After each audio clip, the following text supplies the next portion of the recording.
ver si está ya la señal de grabando. Y vamos allá.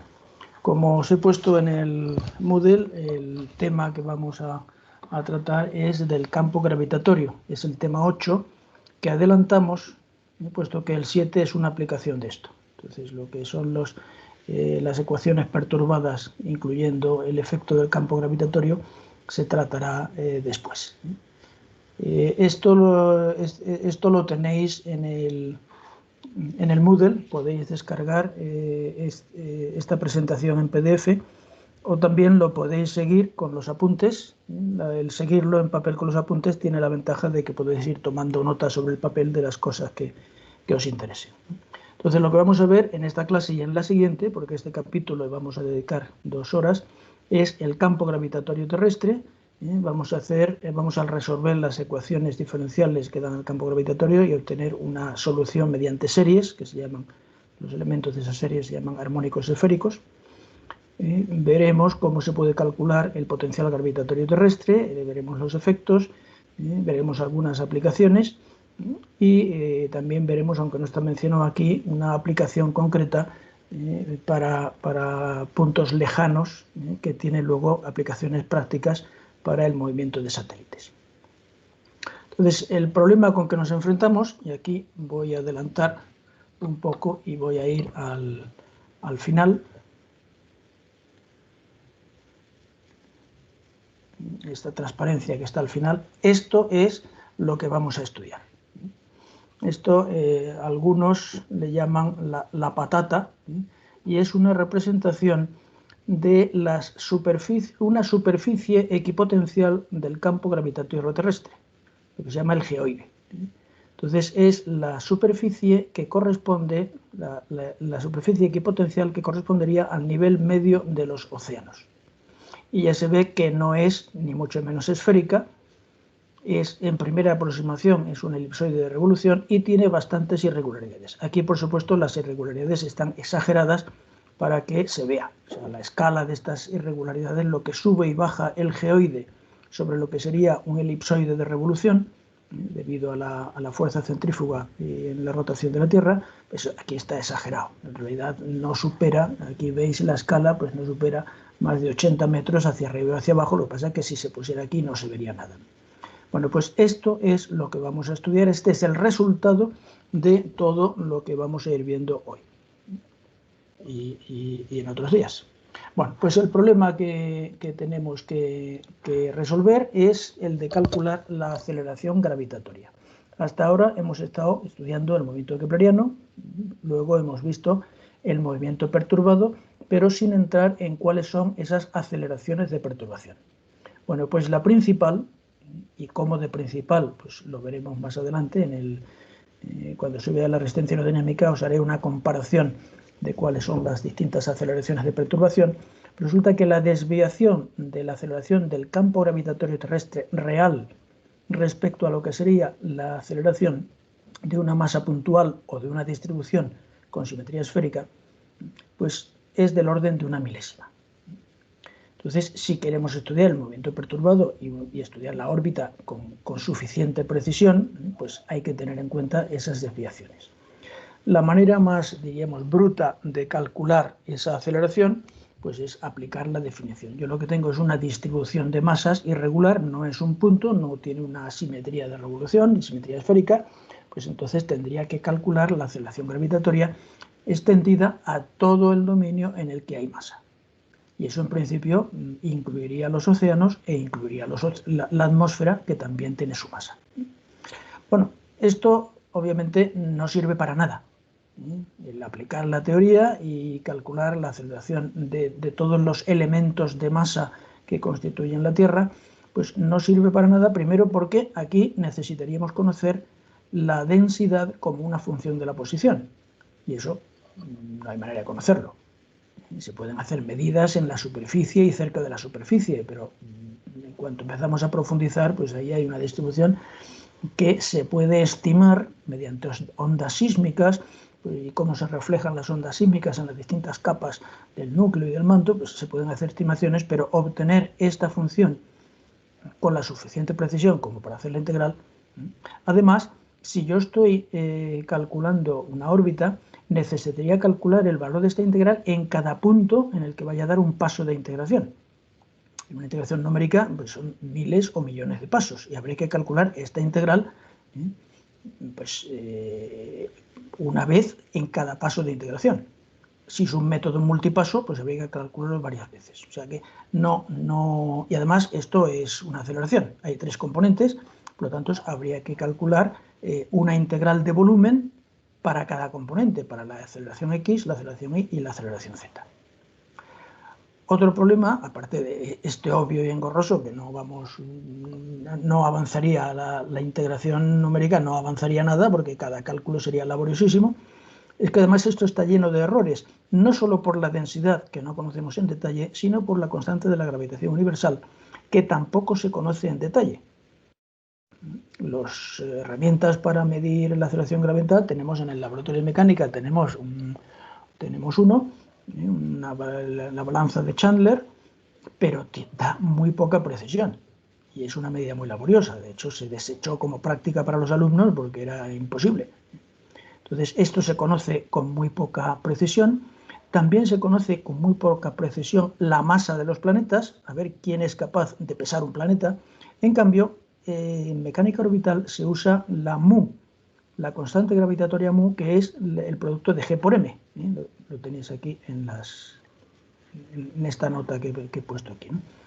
G por m se conoce con mucha precisión porque se mide a partir de los efectos dinámicos de la masa, es decir, siguiendo una órbita con toda la precisión que se puede, que es mucha cuando se usa un sensor láser, pues se puede conocer la posición del satélite con una precisión de centímetros.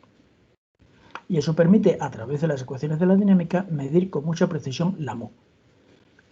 En cambio, el mu, que es el producto de la constante de gravitación m por la masa del primario, cada uno de estos 2 términos se conoce con mucho error, el mismo error que se obtiene para la determinación de la g, que se traslada a la m. En cambio, la mu se conoce con mucha precisión.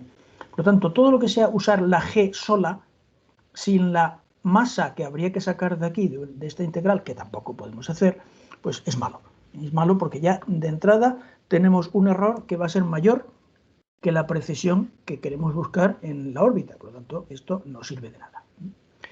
Otro camino que se podría pensar es, en vez de integrar la aceleración, pues como la aceleración es el gradiente de una función potencial, hacer una sola integral, que es la del potencial. Tenemos que hacer una sola, pero volvemos a tener los mismos problemas. La ρ no se conoce con precisión, la g no se conoce con precisión, y aunque sea una sola,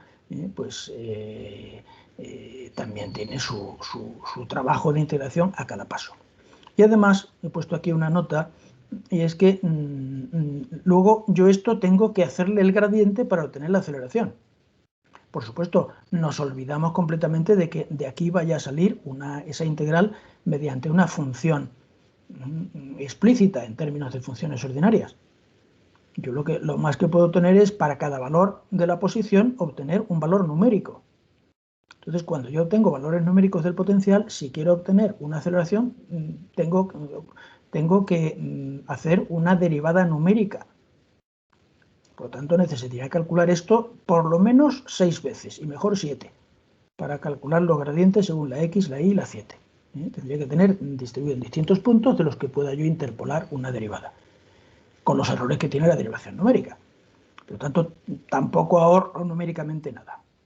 O sea que este camino también lo descarto.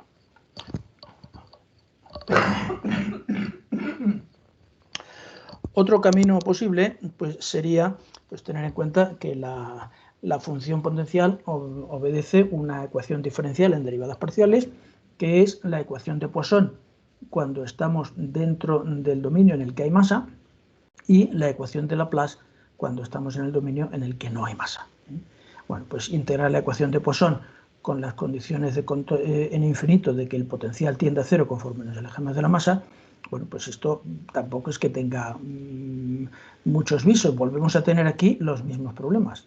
Yo tendría que extender toda esta integral a todo el espacio para obtener el valor en un punto. Esto no tiene, sobre todo por este término, en cuanto yo la ρ no la voy a conocer como una función sencilla, lo que voy a tener es una tabla de valores. Por lo tanto, tampoco voy a obtener aquí una cosa que sea manejable. Entonces, un camino más sencillo, que es el que vamos a seguir y el que se sigue siempre. Claro, esto no es un problema que estemos calculando ahora para esta asignatura. Este es un problema que se ha planteado desde el principio, no solo en la mecánica orbital, sino en todos los campos en que intervienen funciones potenciales. En la electrostática, o sea, esta misma ecuación, la ecuación de Laplace, que gobierna el campo gravitatorio, gobierna el campo electrostático, gobierna el campo magnético y se usa no solo en mecánica celeste, en mecánica orbital, sino que se usa en química, en mecánica cuántica, se usa en electricidad. Y por lo tanto, esto es una cosa que ya está resuelta. Aquí lo que vamos a ver es el procedimiento clásico por un camino que es un poco más directo luego para usarlo en las aplicaciones de la mecánica orbital. Entonces lo que hacemos es integrar las ecuaciones diferenciales en derivadas parciales que gobiernan el potencial. Esta es la ecuación de Laplace. Esto es válido en la zona en la que no hay masa. O sea, yo tendría aquí una superficie que contiene la distribución de masa. En el caso de la Tierra, pues sería toda la masa de la Tierra, los océanos y la atmósfera. Aunque para muchas aproximaciones, pues ignoramos la atmósfera y esto correspondería a la superficie de la Tierra y de los océanos. Y esta ecuación va a valer en un dominio omega, que es todo lo que está fuera extendiéndose hasta infinito. Por lo tanto, fuera, en el dominio omega, que es fuera de donde hay masa, nos valdría la ecuación de Laplace. Y además, para integrar estas ecuaciones necesitaría unas condiciones de contorno. Las condiciones de contorno es que en la superficie de la Tierra, en el contorno de este dominio, pues la función que yo obtenga tiene que coincidir con el valor del potencial medido en la superficie, que es algo que se puede hacer y de hecho se mide. Y conforme nos vamos al infinito, en el límite del infinito, el potencial tiene que caer a cero. Entonces, si somos capaces de obtener esta ecuación diferencial, de resolver esta ecuación diferencial, pues tendríamos el problema resuelto, porque aquí no aparece la G, no aparece la densidad, que son las cosas que conocemos, y lo único que tendríamos que conocer es obtener funciones que sean soluciones de esta ecuación y obligar a que cumplan las condiciones de contorno en el límite del dominio y en el infinito. Entonces se trata de encontrar lo que se llaman funciones armónicas. Las funciones armónicas son las soluciones de la ecuación de Laplace. Y este es un problema muy conocido. O sea, de hecho, cuando estudiáis ecuaciones en derivadas parciales, pues estudiáis tres tipos de ecuaciones y esta es la clásica, las elípticas, las parabólicas y las hiperbólicas, y esta es la clásica que veis en las elípticas. Y esto se resuelve y está resuelto en todos los libros de métodos matemáticos y de ecuaciones diferenciales en derivadas parciales. Se resuelve esta ecuación. Lo que pasa es que se resuelve, lo más corriente es resolverlo en esféricas. Y aquí lo vamos a hacer en cartesianas, que aunque es menos corriente, pues es un poco más directo luego para las aplicaciones. Bueno, pues se trata entonces de obtener solución a esta ecuación. ¿Qué es lo que hace falta? Pues encontrar funciones armónicas. Obligar a que estas funciones armónicas cumplan la ecuación de Laplace y cumplan la condición de contorno en el infinito. Entonces, con estas funciones que son solución de la ecuación de Laplace, yo obtendría, como es una ecuación lineal, pues la solución será una combinación lineal de todas las soluciones. En principio, aquí lo que obtengo pues es una serie infinita de funciones, que en principio espero que sean independientes, o sea, lo que se llama una serie de funciones ortogonales, que me sirvan como base del espacio funcional. El espacio de las funciones de dimensión infinita, de manera que cualquier función que sea la solución que yo busco, la puedo expresar mediante sus coordenadas, que serían estas constantes, en la base, que serían estas funciones que voy a obtener como solución. Esto ya os digo que no vamos a inventar nada porque está todo hecho.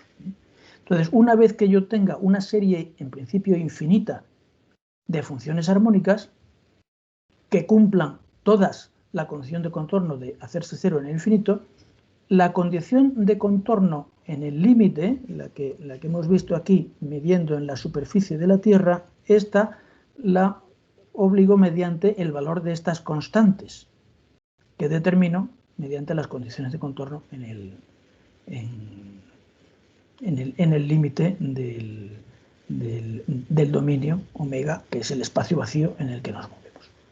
Normalmente esto es una serie infinita, siempre se supone que conforme el número de términos de la serie que tomo, el residuo, o sea, el error que voy dejando, va tendiendo a cero, de manera que en el límite, si cojo infinitos términos, pues el error sería cero, porque esto correspondería exactamente a una función en su base de un espacio de dimensión infinita. Lo que se hace normalmente es truncar, y de hecho en la mayor parte de las aplicaciones pues se cumple que conforme voy tomando más términos, pues el error se va reduciendo, cuando yo tendría los términos suficientes para la precisión que yo necesito. Y una vez que he obtenido estas funciones, que ya sí son funciones analíticas, cuando estábamos hablando antes de las integrales, estamos hablando de valores numéricos, la integral que haría numéricamente. Y estas constantes pues hay que determinar las condiciones iniciales. Y de esa manera el problema estaría resuelto, y de hecho pues lo tenéis resuelto en la mayor parte de los libros.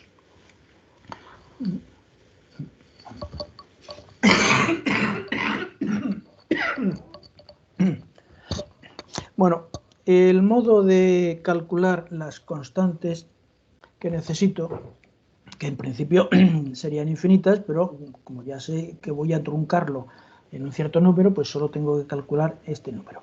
Pues hay distintos caminos.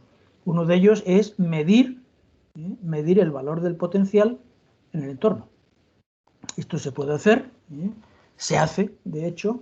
Yo os animaría a buscar en Internet, hay un artículo en Wikipedia interesante, buscar gravímetros, instrumentos para medir la gravedad. No vamos a entrar aquí, pero es una manera de hacerla. Otra manera, que es más interesante para las aplicaciones que nosotros queremos, es el usar satélites cuya órbita se conozca con mucha precisión. Hay precisamente satélites geodésicos, satélites gravimétricos, que se usan precisamente para medir el campo orbitatorio. Entonces, lo importante es que las efemérides de esos satélites se conozcan con mucha precisión. Y eso nos sirve para obtener el valor de las constantes. Normalmente, yo lo que haría es resolver las ecuaciones diferenciales del movimiento.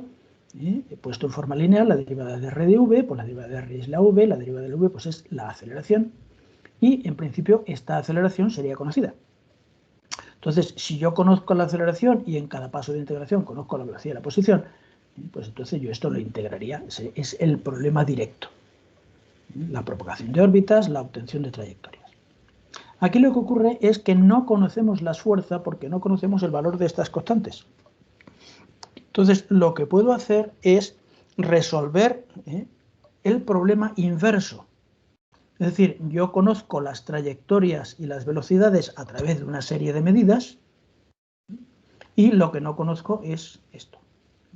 Pues entonces yo obtengo estas derivadas, pues las puedo obtener numéricamente y resuelvo este problema donde las incógnitas para muchos puntos obtendría un sistema de ecuaciones suficientes del que despejo la C.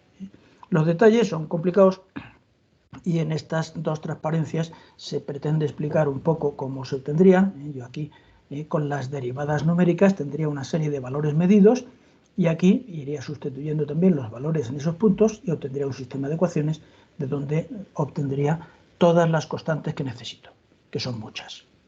Pensar en 300 por 300, dos veces. O sea, estamos hablando de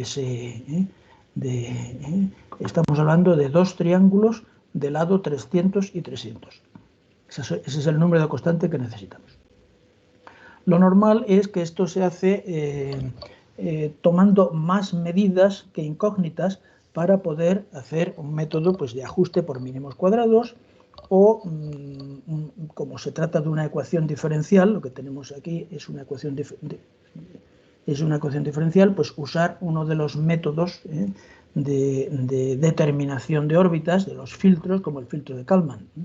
Aquí nos quedamos un poco en el aire, porque en esta asignatura, cuando se daba en la titulación anterior a Bolonia, pues había una sección que era el cálculo estadístico de órbitas. Es decir, a partir de una serie de medidas más numerosas que las incógnitas, pues yo planteaba un sistema de ecuaciones para obtener por mínimos cuadrados los elementos de la órbita. Eso ya no se da, porque no hay tiempo. quizás en el máster en astrodinámica o en control se pueda dar algo. También hay un método parecido que en vez de tener una serie de medidas, pues lo que se hace es ir incorporando las medidas nuevas, que es lo que es el filtro de Kalman, ¿no? Entonces, eso permite que el sistema de navegación pues vaya ajustando a partir de unas medidas que siempre tienen un error, pues vaya ajustando y conociendo la trayectoria. Pues cualquiera de estos métodos se aplica para obtener, mediante un cálculo numéricamente muy costoso, esas constantes. Normalmente eso no lo hacemos nosotros. Esto hay grupos de investigación, como por ejemplo, para este término, esta página web, el ICGEM de la Universidad de Potsdam y otras universidades, son los que en esto también la NASA se encarga, hay distintos institutos en Europa relacionados con la Agencia Espacial Europea, pues son esta gente la que se dedica a hacer los modelos y calcular esos valores. Nosotros lo que hacemos es simplemente descargar las constantes que han obtenido ellos. O sea, ese cálculo es muy laborioso y, por supuesto, nosotros no lo hacemos. Nosotros simplemente, esto es simplemente una explicación de cómo se haría. Nosotros recibimos estas constantes de la gente que obtiene los distintos modelos de campo gravitatorio. Bueno, pues nuestro problema, entonces, es primero encontrar esas funciones. Y las funciones armónicas, pues esto es una cosa muy conocida. Fijaos que el campo gravitatorio de una masa puntual, la solución es 1 partido por R, o bueno, menos 1 partido por R, ¿no? O si queréis con toda exactitud, menos mu partido por R, pero aquí las constantes las podemos ignorar porque nos vamos a las funciones directamente. Pues bien, 1 partido por R es una función armónica porque cumple la ecuación de Laplace. De hecho, es la solución para un campo puntual o para un campo con simetría esférica. Y disculpar.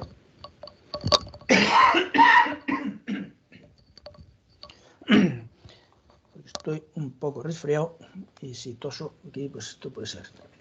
Bueno, pues esta es una solución. Necesitamos una familia de soluciones. ¿Cuál es la familia de soluciones? Bueno, pues tened en cuenta que la ecuación de Laplace es una ecuación lineal. Esto es un operador lineal. Y si lo cumple una función, todas sus derivadas, y 1 partido por R, pues es una función de x, de y, de z. Por lo tanto, todas sus derivadas con respecto a x, con respecto a y, con respecto a z, cumplen también la ecuación de Lagrange. Porque yo siempre puedo invertir los operadores de derivación. Todas las derivadas que yo quiera aplicar aquí y las derivadas que constituyen la ecuación de Laplace. Por lo tanto, ya tengo una familia infinita de funciones armónicas, es decir, funciones que son solución 1 partido por R y todas sus posibles derivadas. Entonces yo podría coger unas funciones con un índice I, J, K que responderían al número de veces que derivo con respecto a la X, con respecto a la Y y con respecto a la Z. Y cuando la I, la J y la K los hago variar entre 0, es decir, no derivo nada, e infinito, pues tendría ya una serie infinita de funciones armónicas. Estas f y jk pues tienen esta forma general porque cada vez que yo derivo respecto a una cualquiera de las coordenadas, pues primero es 1 partido por r, sería, o supongamos que es menos 1 partido por r elevado a n, pues sería menos 1 partido por r cuadrado, y luego lo tengo que multiplicar por la derivada de r con respecto a cada una de estas, que sería pues menos 2x por 1 partido por esto elevado a 3 medios. O sea que al final añado otra r más y una x o una y o una z arriba. Conforme voy derivando, pues al final aquí pues me queda un polinomio. El polinomio, pues el grado es el número de veces que derivo, porque según el número de veces que derivo, arriba pues tendré tantas x, tantas y tantas z. Y abajo al derivar, pues también he ido a multiplicar la una que tenía antes, 2 por las derivaciones y el otro, al derivar la raíz, me vuelve a aparecer otra r abajo, con lo cual tendría esta forma general de las soluciones. Además, cumplen la ecuación de Laplace, son armónicas y cumplen la condición de contorno en el infinito.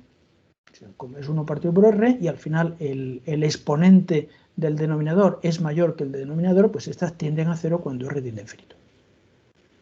Hay otras funciones armónicas que no cumplen esto. Por ejemplo, cuando se quiere calcular el potencial del que deriva la perturbación de un tercer cuerpo, que no vamos a entrar en esto, pero si queremos aplicar las ecuaciones de Lagrange para una perturbación de tercer cuerpo, pues se puede calcular el potencial del que deriva. Ahí intervienen también no solo 1 partido por R, sino que también intervienen R elevado a N, que también son armónicas, pero no cumplen la condición de que tienden, eso tienden a infinito. Y cuando tienden a cero es el origen. Esa otra familia, que son las potencias positivas de R, aquí no las consideramos. Pero en otros problemas parecidos, le digo, el del potencial tercer cuerpo, esa familia también se consideraría. Bueno, pues esta ya tenemos en principio las funciones armónicas que necesitamos, son soluciones.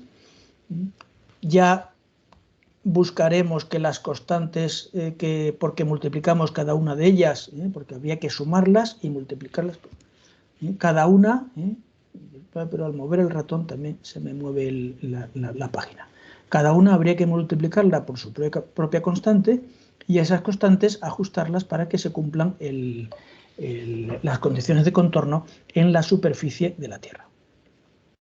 El problema que tenemos ahora es que, claro, esto, si os dais cuenta, lo que representa es una función del espacio de funciones de dimensión infinita representada mediante sus coordenadas, que son las constantes, en una base, que son la serie de funciones armónicas que he cogido.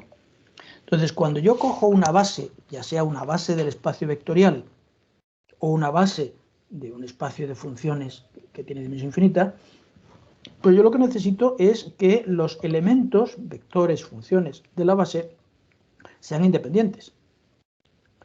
Si yo uso una base cuyos vectores no son independientes, claro, las coordenadas no son únicas. Pensad que yo tomo como base del espacio euclídeo, en vez de los vectores unitarios i, j y k, que son independientes, que yo tomara una base que fuera i, j, k y menos k, donde k y menos k no son independientes. Pues entonces yo tendría, para cada vector del espacio euclídeo, tendría 4 coordenadas. El coeficiente de i, el coeficiente de j, el coeficiente de k y el coeficiente de menos k. Entonces, la coordenada z yo la podría expresar de infinitos modos mediante una a por k y una b por menos k. Entonces, todos aquellos en que a menos b corresponda al valor real de la z, pues corresponderían al mismo valor. Y eso sería un lío infinito. Entonces, aquí lo que necesitamos es distinguir cuántas funciones pueden ser independientes. Y de todas estas, que no son independientes, buscar las que son independientes. Aquí tenéis un cálculo de cuántas funciones debe haber para un número de derivadas determinado. Lo que se llama el grado es el número de derivadas que es la suma de derivadas respecto a x, derivadas con respecto a y y derivadas con respecto a z. Entonces, pues es un cálculo sencillo, pues para cada valor de la y, el resto lo tengo que dividir entre el j y k, y la y pues puede ir de 0 a l. Pues entonces el resto lo dividimos, se hace con un cálculo sencillo y me queda el número de funciones independientes que tengo. En principio podría parecer que sería l al cubo, porque cada una de estas podría ir de, pero no, es un número mucho más pequeño de funciones independientes.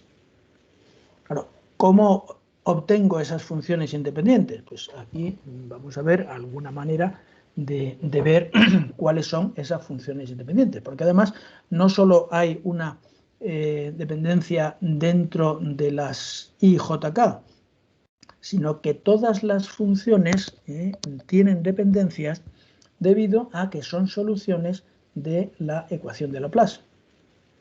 Entonces, cuando no llego todavía a las derivadas de orden 2, pues simplemente las derivadas de orden 0 es 1, derivadas de orden 1, pues respecto a la z, respecto a la y y respecto a la x hay 3. Respecto a las derivadas de orden 2, de grado 2, donde derivo 2 veces, pues ya hay más, porque puedo derivar 2 veces respecto a la z, 1 respecto a la y, otro respecto a la z, 2 veces respecto a la y así sucesivamente. En total habría 6 derivadas. Pues bien, de esas 6 derivadas, resulta que no todas son independientes porque se tiene que cumplir la ecuación de Laplace.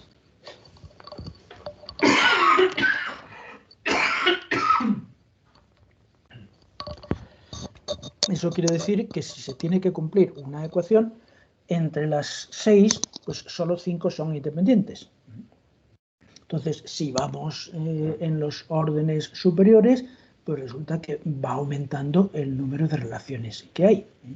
Con lo cual, al final, teniendo en cuenta que de todas estas que hemos visto, que puede haber, que son solo L más 1 por L más 2 más 2, a sumar la serie de todas las posibles, pues si tenemos en cuenta las ecuaciones de Laplace que se pueden establecer en todas ellas, que son este número de relaciones, pues queda reducido a un número mucho más pequeño.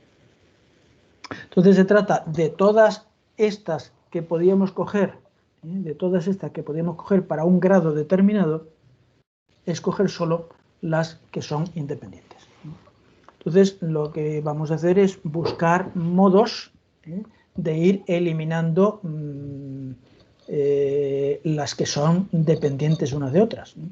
Entonces, para que sea más fácil ver las relaciones, y aquí ya digo, no inventamos nada, esto es algo que se hace tradicionalmente en la teoría de ecuaciones diferenciales, y que tenéis hecho muchos libros. Pues lo que hacemos es combinar las derivadas respecto a x, y z de una manera curiosa, y es introduciendo números complejos. Esto de introducir números complejos, al final, pues va a estar relacionado con el hecho de que son derivadas de segundo orden. Y en las derivadas de segundo orden, pues siempre vamos a tener dos constantes de integración. Por ejemplo, en un oscilador armónico, pues sería una constante para un seno y una constante para un coseno. Pues aquí va a aparecer algo parecido. Entonces lo que hacemos es introducir en una notación compleja y unos operadores que sería el operador derivar con respecto a z, y esto k veces. Otro que sería el derivar con respecto a x, derivar con respecto a y, multiplicar por el número y sumar esas dos derivadas. Esto lo hacemos j veces. Y otro operador que es derivar con respecto a x, derivar con respecto a y, multiplicar por la unidad imaginaria, restar, y eso lo hacemos y veces. Entonces, si se opera aquí, pues veréis que tenemos la misma expresión. El ponerlo en esta forma pues tiene unas ventajas, y es que fijaos que si yo intercambio la i y la j, al final pues lo que estoy haciendo es cambiar el menos i por más i y el más i por menos i, con lo cual lo que estamos haciendo es obtener el complejo conjugado. Por lo tanto, si intercambiar el orden supone simplemente cambiar el signo de la parte imaginaria, pues quiere decir que no son independientes, que a partir de uno obtengo la otra. Eso quiere decir que de todos los valores de i, j y k, pues yo puedo eliminar la mitad de ellos. Bueno, la mitad menos la diagonal, no exactamente la mitad, porque la diagonal sí la conto. O sea, todos los valores en que la j sea mayor que la i, no tengo que contarlos porque ya los contaría mediante el complejo conjugado.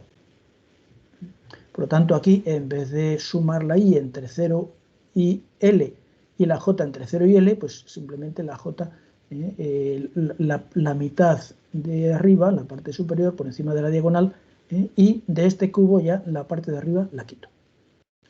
Esa es una relación entre la i y la j.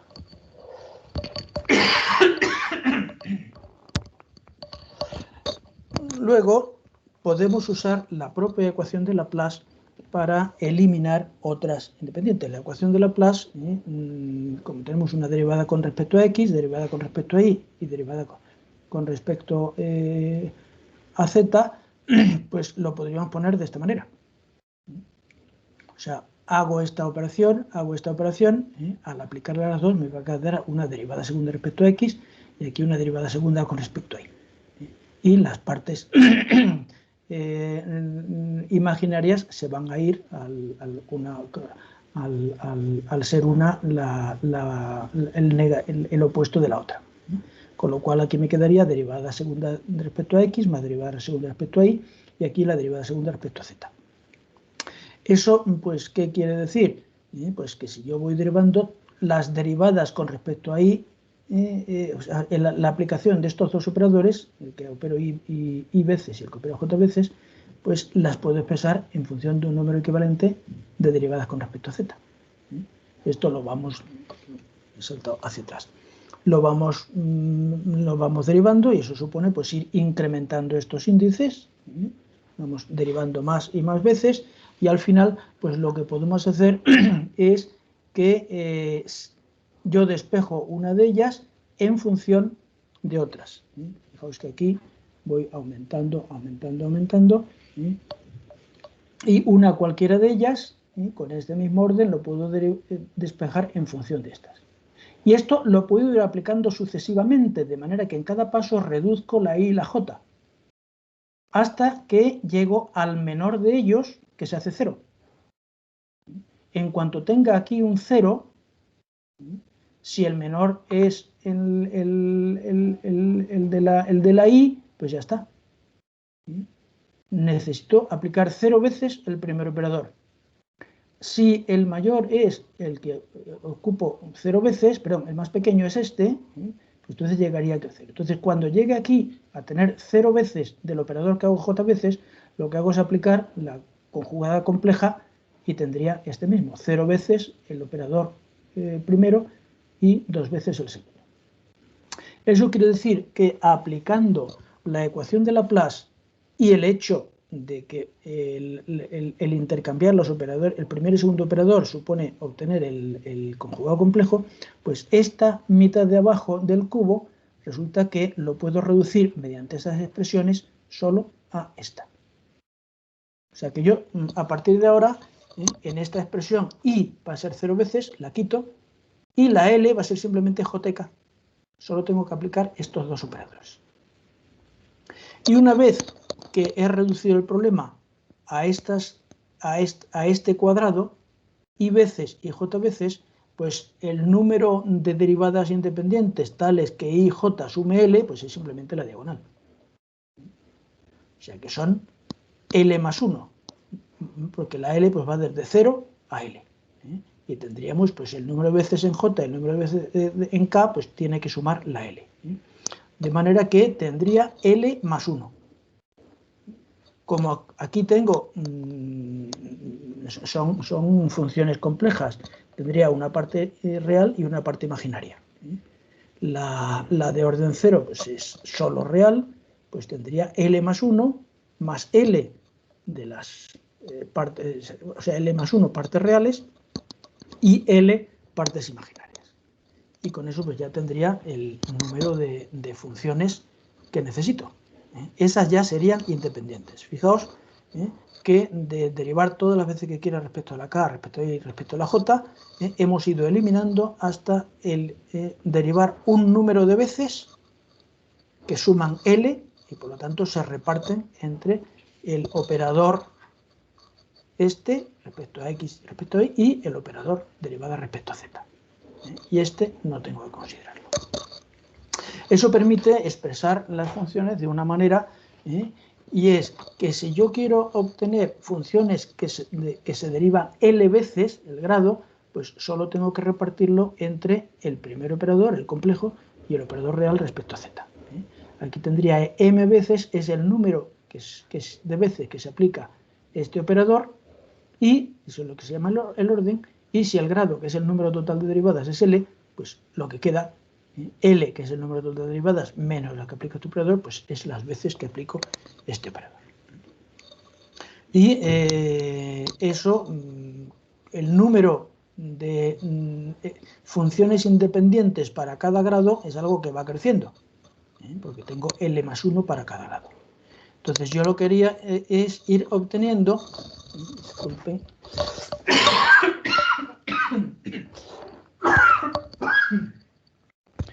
ir obteniendo un triángulo en principio infinito que partiría del grado 0. El grado 0 no se deriva, es simplemente 1 partido por R.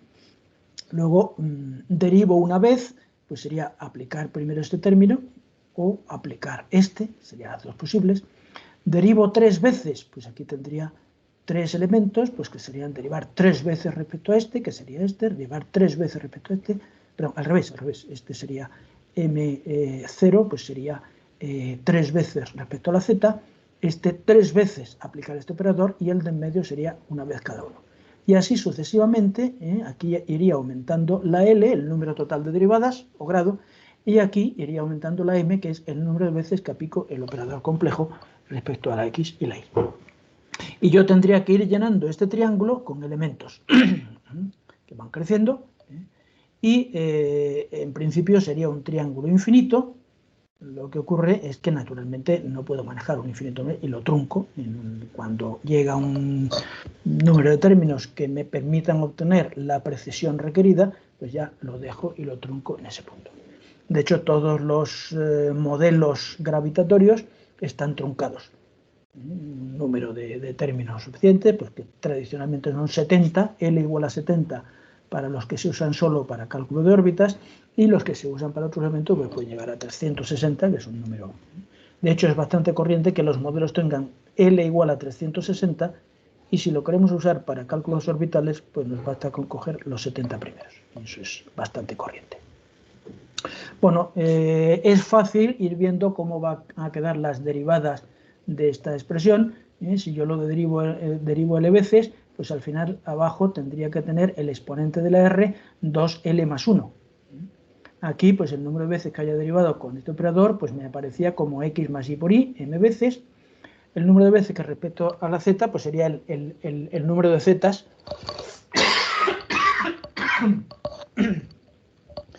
Esto sería un polinomio de grado m en z, y lo que hacemos es sacar aquí pues, los L menos m que tengo. Esto le saco una R abajo y los meto aquí abajo para que la variable del polinomio sea z partido por R. Que si os fijáis, z partido por R pues es el seno de la latitud. Y abajo, pues en vez de 2L menos 1, pues quedaría eso menos los R que he metido aquí. Entonces, si queréis ver una referencia sobre cómo se hace esto, pues lo tenéis. La verdad es que la mayor parte de los libros de mecánica orbital, en vez de usar aquí cartesianas, como estamos usando, usan coordenadas esféricas. El que usa las cartesianas lo tenéis en el libro de Brumberg, está aquí referencia. Sin embargo, lo que tenéis en este libro es más compacto que lo que tenéis aquí en las transparencias. En las transparencias pues, está un poco más explicado que en el libro. Y también hay un artículo clásico donde está esta referencia, que es, a ver,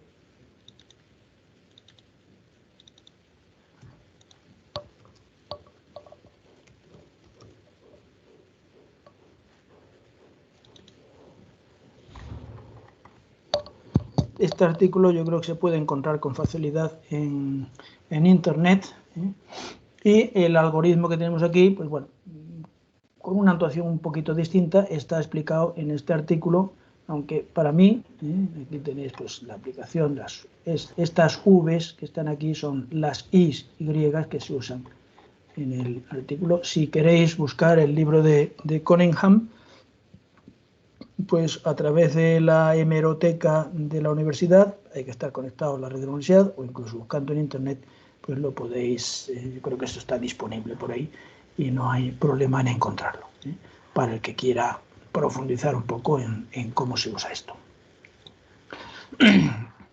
Bueno, pues entonces estas son las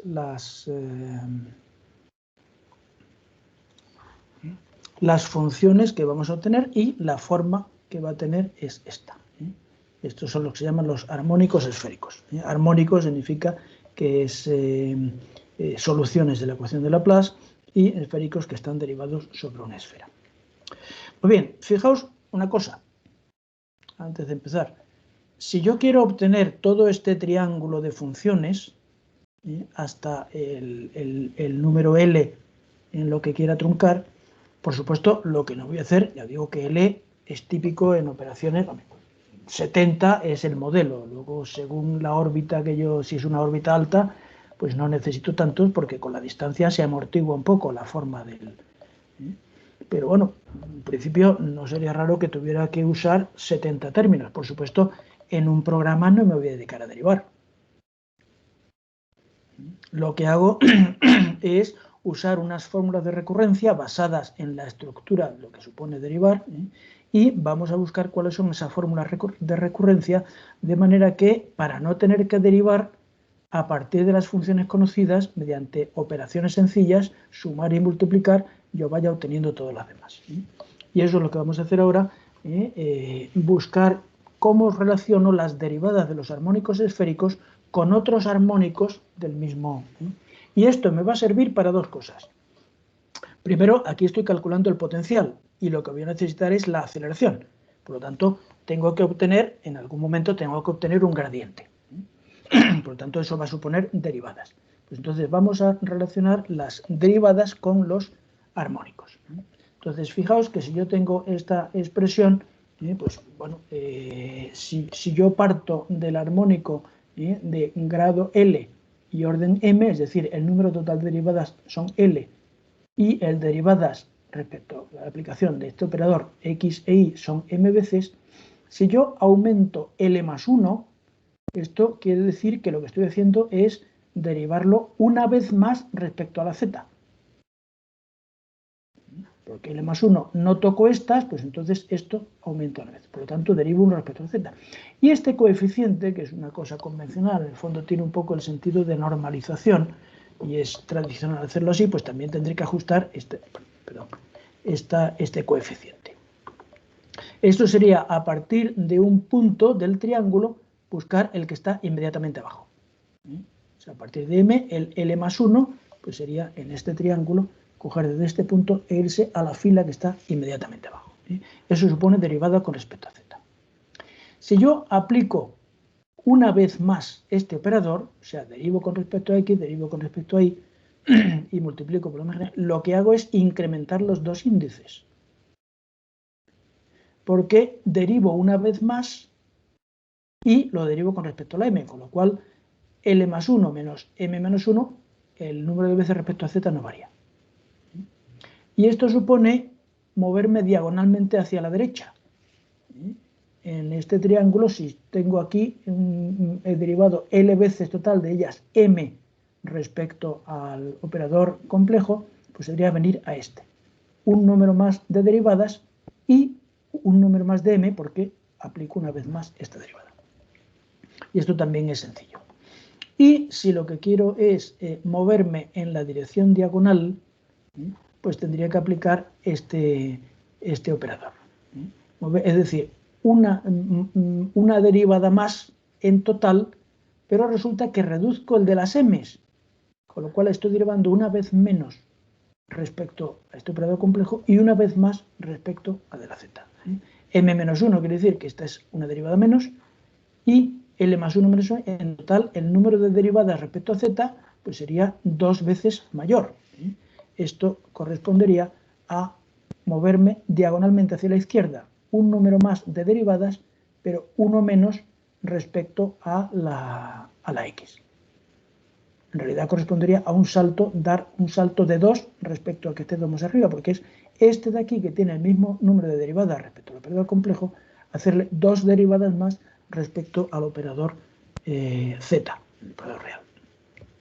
Entonces, esto no es trivial, no es inmediato, pero si es inmediato, sí se aplica la ecuación de Laplace. La ecuación de Laplace quiere decir que si opero una vez el operador complejo con el signo menos, una vez el operador complejo con el signo más y 2 veces el operador z, esto tiene que ser 0.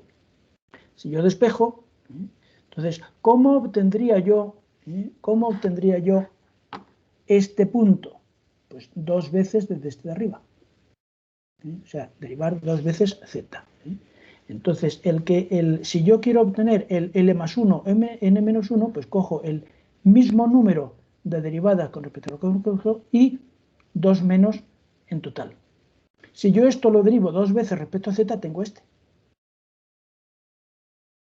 Y eso es equivalente a derivar, aplicar este operador y aplicar este operador.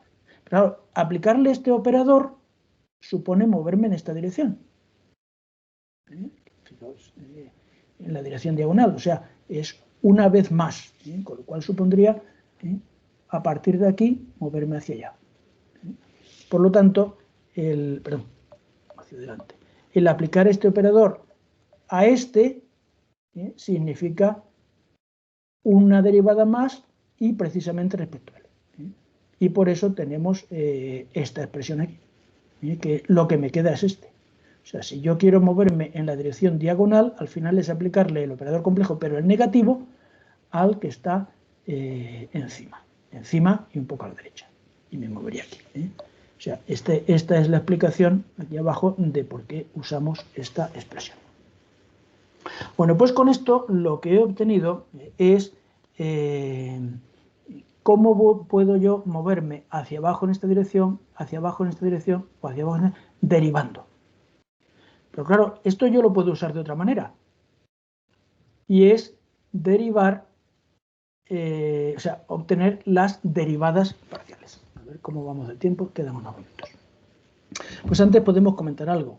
Y es que, claro, yo puedo operar esto siempre, vuelvo atrás, siempre que esté aquí. Pero cuando estoy en esta fila no lo puedo obtener porque me saldría una m negativa. Entonces una m negativa no tiene mucho sentido porque sé cómo derivo yo un número de veces negativo. Bueno, pues lo que se hace es definir los armónicos de orden negativo a través de unos coeficientes que sean los correspondientes para poderme mover hacia la derecha y llegar al mismo sitio y usar el conjugado complejo.